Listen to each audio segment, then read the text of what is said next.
Before I go on, I am an environmental scientist. I spent years studying for the qualifications in environmental science and environmental law, but the irony is I've realized over the years that you get more bang for your buck talking about melting polar ice caps when you're trying to influence corporate behavior than you ever get with all the papers you produce, sadly. And I'm nowhere near as esteemed as Mark, whose talk was really very fascinating. What I would say, just to scene set before I go rambling on about what I'm going to talk about, is that, just to give you an idea, 97% of the world's water is in the ocean. Of the remaining 3%, 90% of that is in the Antarctic ice cap. That leaves 1% of available water on the planet for all of humanity. And of that 1%, quarter of that is in a lake called Lake Baikal in remote Siberia. So not exactly accessible to people. So we survive on 3/4 of 1% of the world's available water. And not stealing any of the thunder from Mark's talk, but just to really add to it, just to give you an indication, in the 20th century, population grew on the planet from 1.5 billion to 6 billion. That's fourfold. Agricultural production grew eightfold, which is great, but so did water use grow eightfold. So despite the Green Revolution and all the talk of all the incredible innovations we've had, really that agricultural productivity increase was due to a direct consequence of using more water. So what does that tell us? Despite the Green Revolution, really most of the improvement we made is as a result of using a very, very scarce resource available to us in the form of the water. So just food for thought. Anyway, I'm not going to talk about that, but I am very, very concerned about ice cap melt. I'm concerned about climate change. Other than the fact that I'm conscious that telling a good polar adventure story is a great way to convey a message to otherwise recalcitrant corporate audiences who don't really listen. It's amazing, you go in, and if you go in there with your scientific qualifications, they don't want to know you. If you go in there with a good old kind of gung-ho adventure story, planting the ice axe manfully and that kind of stuff, and then slip in the environmental message by stealth, amazingly they do actually listen. It's a kind of strange phenomenon that goes on. I don't know quite what it is, but I'm prepared to use it because you've got to use all that you can to get the message across.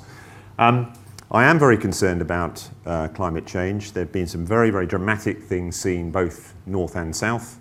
I won't go into it in detail for those of you who know, but a journey to the North Pole involves a walk across a frozen skin of ice on the surface of the Arctic Ocean. And if it ain't frozen, you can't do the trip, which is what I experienced when I went up north and tried to step onto what I assumed would be the ice of the Arctic Ocean to find that it was ocean and not ice.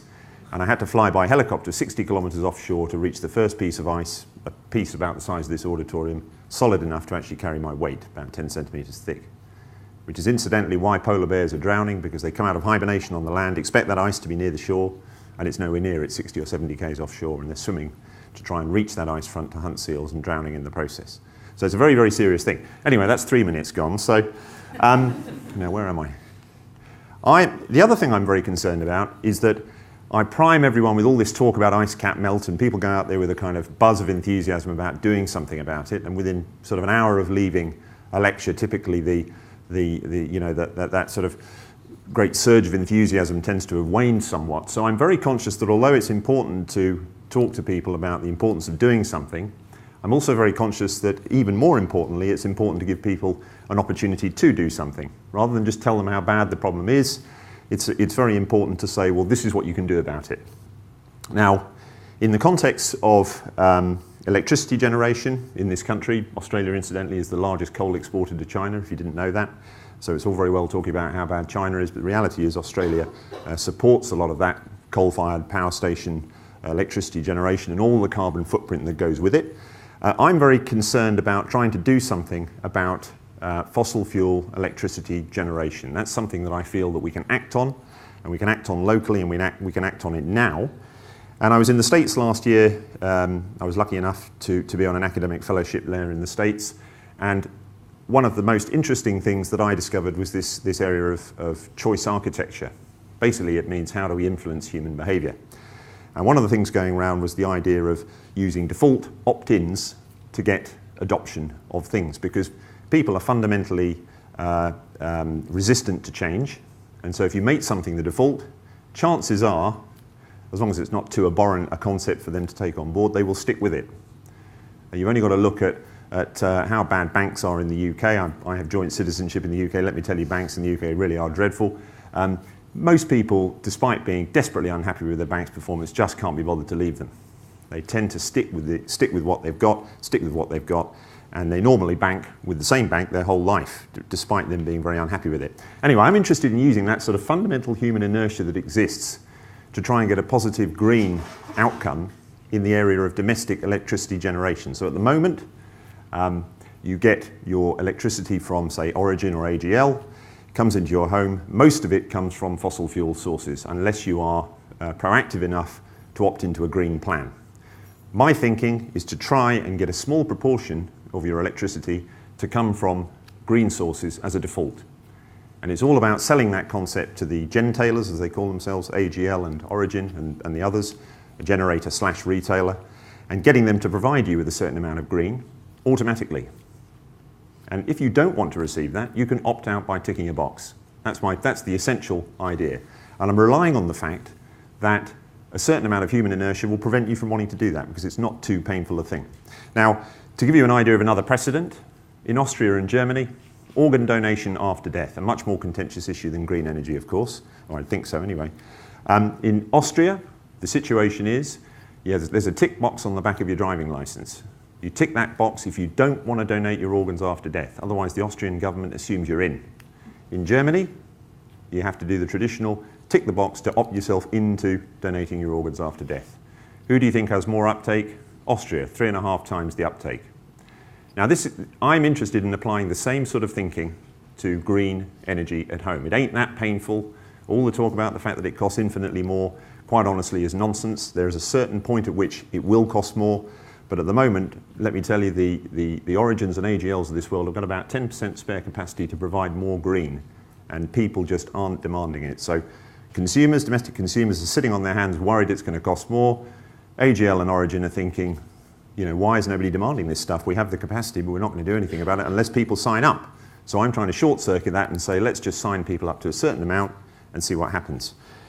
That places the moral onus on people to actually, if they don't want to receive this, just tick a box, say no thanks, I'd rather receive fossil fuel derived power, thanks very much. But at least it puts the onus on people to make that judgment.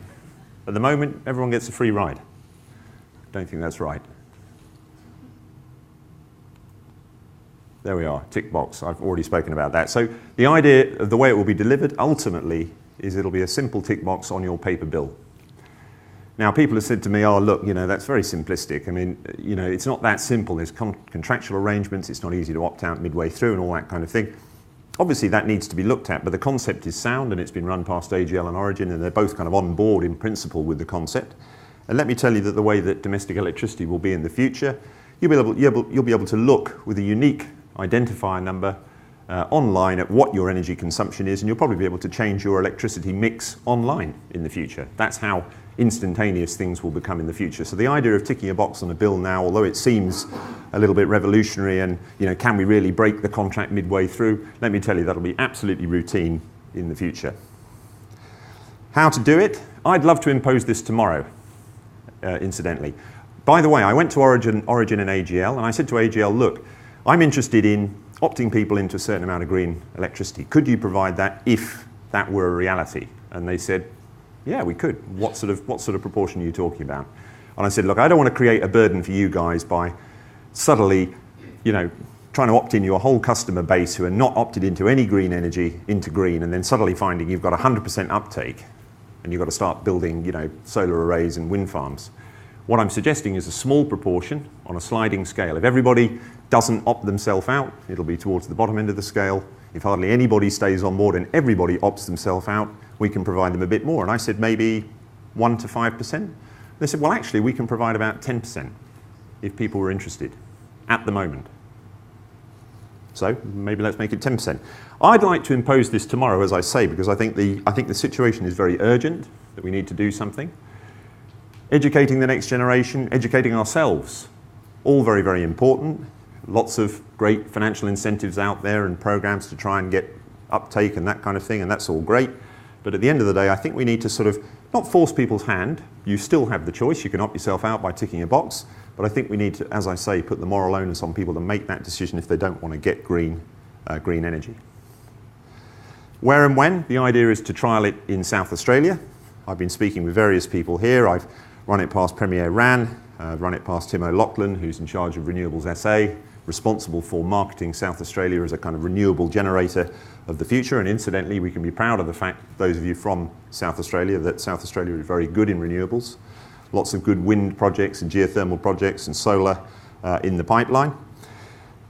The external context. What's currently going on in this kind of marketplace? Very, very simplistic assessment I'm about to give you, but there's no cap and trade scheme, as we know, at the moment for carbon.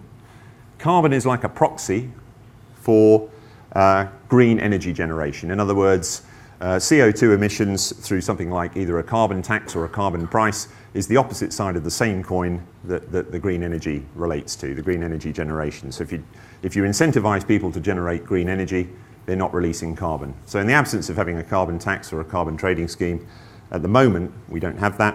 We're really focusing on green energy generation instead. It comes in three forms. Installation rebates for people and their domestic, this is domestic situations. So if you want to put a solar installation in on your home, typically you'd receive a grant to put it in.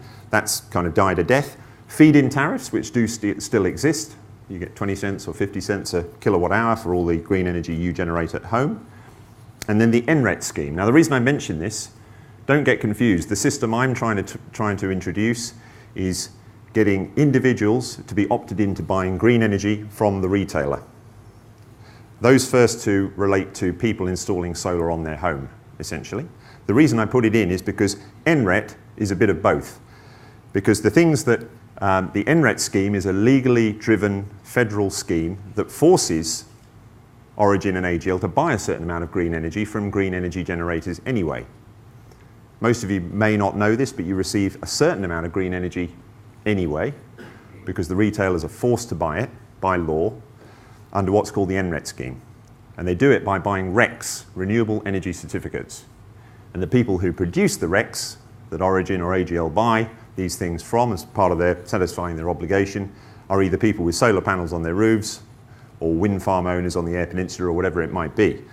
Now, at the moment, to try and get people to put in solar panels on their roofs, the government have been giving out 5 times the RECs that they really should give out for the size of your solar system on your roof. Because each REC's worth about $35.